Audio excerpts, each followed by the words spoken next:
Oklahoma has essentially punched their ticket to the college football playoff. Yesterday was a huge day for the Sooners, man. All the talk about Brent Venables in the preseason. He's not a head coach.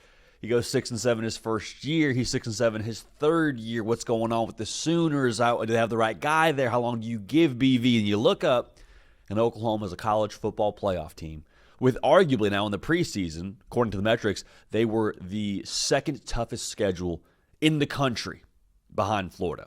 So not just they found their way into the playoff, like they left no doubt, in my opinion, with that win yesterday over LSU. Now, LSU fans, yesterday was a tough day on the field, but we look to the future, there may be some good things around the corner. We'll unpack all of this Oklahoma 17-13 win over LSU right now. Before we do that, make sure you're subscribed. I just told you, OU, you got college football playoff stuff to talk about here. Going to be a lot of fun. We'll talk about it in depth, so make sure you're locked in. LSU fans, I just told you, I think we're going to be talking about the Lane Kiffin of it all for y'all here for the foreseeable future. We've rode with both y'all, quite frankly, since we've been rolling this entire college football season, so we appreciate y'all riding with us and being subscribed. Okay, for Oklahoma, we said it for a long time, but I want to double down on this because just to call a spade here, a lot of y'all are finding this show because of this reaction. Oklahoma is the Komodo dragon of college football. Komodo dragons are not pretty. They are not aesthetic. They are not winning any beauty pageants. They're big, ugly-looking lizards with long tongues. They're kind of beefy lizards, too. Like they're not like those cute salamanders. Komodo dragons are ugly, but you know what else they are? They're dangerous. They're venomous. If you get bit by one, it's wraps. That is Oklahoma. They may not score more than 23 points.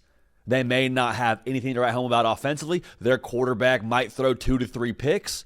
They may have something that resembles a running game, but not really. They might live off of explosive plays. But if they bite you, if they get an explosive play, if they get up by, a touchdown, it's a wrap. Oklahoma is ugly and dangerous at the exact same time. And guess what? You don't apologize for it because you're a college football playoff team. You don't apologize for how it looks. All you care about are the results. All right, and that was the same deal yesterday. 17 points, all the turnovers from John Mateer, a little bit frustrating. Totally understand that. We'll get to that in a second.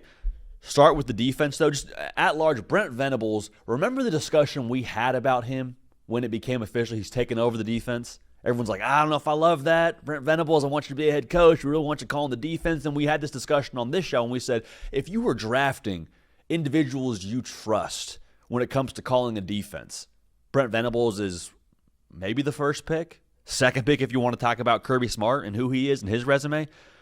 This defense in itself is so freaking good. They're why you're able to be Komodo Dragonish on the offensive side of the football. So the defense should speak for itself. Is LSU a wagon offensively? No, not really. But you get where I'm going with this. This defense, for the umpteenth time, we're going to say it again this year, they will keep you in every single game. I don't care if it's LSU on the other sideline. I don't care if it's Notre Dame on the other sideline, which we'll see how this whole thing shakes out when the college football playoff rankings come out.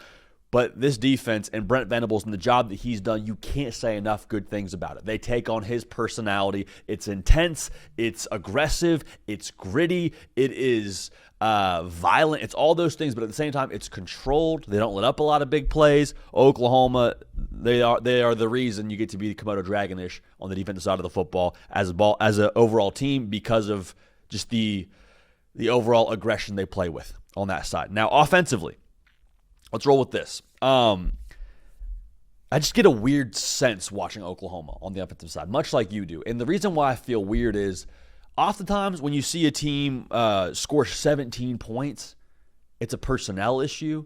And there may be personnel issues for Oklahoma up front. I think at the very least you could say there's youth up front that's plaguing Oklahoma right now. But I look across the roster, and I don't feel like Oklahoma lacks talent when it comes to individuals touching the football. Like John Mateer, I understand we all want to dunk on what he's been the last couple of weeks, but, I mean, there was a reason why you brought him over from Washington State last year because he led college football in total touchdowns. Like Deion Burks and what he's been for this team.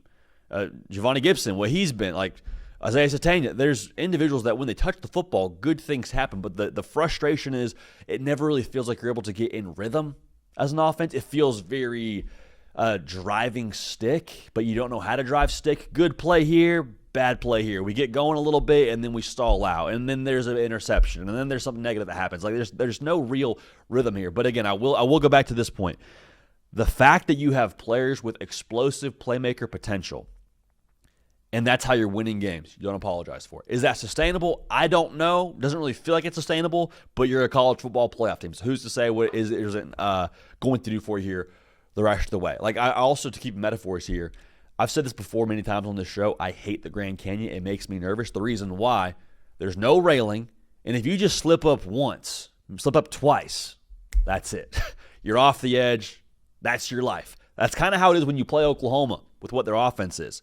There's no railing. For the most part, you can be pretty safe against them defensively, but if there's one or two slip-ups, you're off the edge, that's the ball game.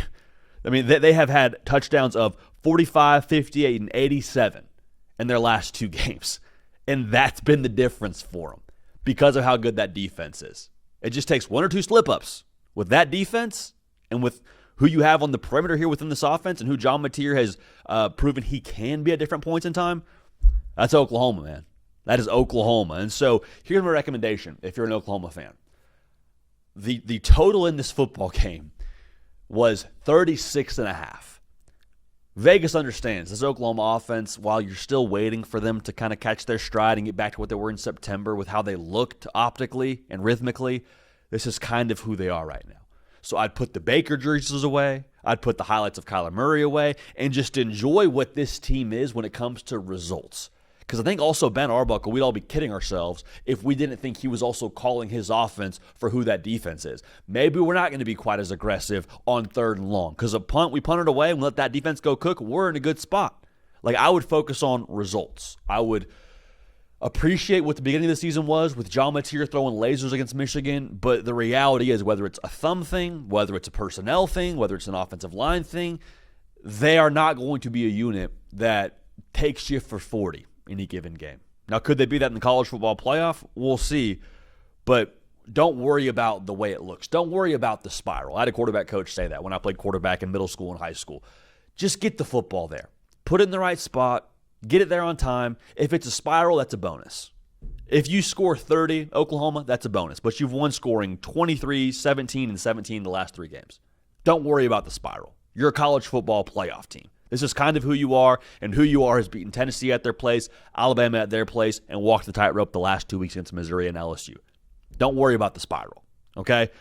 Now, that's my recommendation. That is my prescription.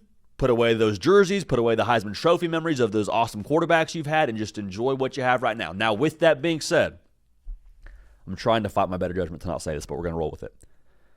If you do want to have hope, gosh, hope's a dangerous thing. If you do want to have hope, you got 19 days here to figure it out. You got 19 days to get back with Dr. Shin on the rehab stuff, John Mateer. You got 19 days to figure out what you like offensively, get your legs back underneath you, help that offensive line out, help those young bucks out. You got 19 days now before the college football playoff, give or take. That's assuming you play December 19th. You do still have a quarterback that had 44 total touchdowns last year. I'll leave it at that. Enjoy what you have. Lower expectations offensively, but understand now there's always that sliver of hope that things could flip in a big way. Now, for LSU, here's what I want to say. This sucks. I picked y'all in the preseason to win the national championship. I've been wearing that one all season long. It is what it is. We've sort of been very chain smoker-ish here from this show to y'all. If we go down together, and we have. This isn't you. And I know that, and you know that. This isn't you. Scoring 13 points, that Oklahoma defense is awesome, but wasn't Jay Daniels just there 10 seconds ago? Didn't Garrett Nussmeier last year have the second most passing yards in the SEC, the most returning this year of any quarterback in the SEC? This isn't you. This defense has been good this year, but I still think there's more under the hood with what they can be over the course of an entire season. Now, you retain Blake Baker. That is job number one when Lane Kiffin shows up. But we understand this isn't you. And honestly, quite frankly, what I would say to LSU fans, I'd make a note to screenshot this moment. Just out of nostalgia, just screenshot this moment. When we were coming up on this side of things, there were times where we're getting views on a separate channel when this show first started, right around double digits. And what I did was I made sure I screenshotted some of those videos where we're getting like 30 views, 70 views, whatever it was. And I was like, I don't think it'll always be this way. And whenever it's not this way, I want to remember this. LSU fans, screenshot this moment. It's not going to be this way. Barring something wildly unforeseen, looks like you're landing Lane Kiffin. By the time you watch this video, Lane Kiffin might be your next head coach. It's not always going to be this way. So let this burn. This sucks right now if you're an LSU fan. Not the year any of y'all signed up for in the preseason. That SEC Media Days, I was picking y'all to win the national championship. Hearing Whit Weeks and Garrett Nussmeier talk about that and Brian Kelly. This is a point now where there's a pivot, I think, for LSU. This is the end of that era. The new era starts now.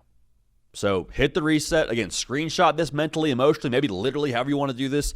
Because I think the best is very much so ahead of LSU with the way they're going to attack the portal, with the way they're going to be a different outfit offensively here, with assuming Lane Kiffin's acumen and what he brings to the table here. Retain Blake Baker, good things are going to happen. Because I don't think that this is going to be who LSU is here for the long haul. So Oklahoma, you're a playoff team. LSU, I think you'll be a playoff team here in the future. Regardless, the Komodo Dragon of college football is 10-2, and I wouldn't want to play him in the first round. Wouldn't want to play him in the first round, especially now if that offense uses those 19 days to get a little bit more right. If Oklahoma scores 30, man, anyone's beating them? We'll see. Appreciate y'all. Love y'all for Cato on the ones and twos. We're going to keep this party rolling. We will see y'all next time.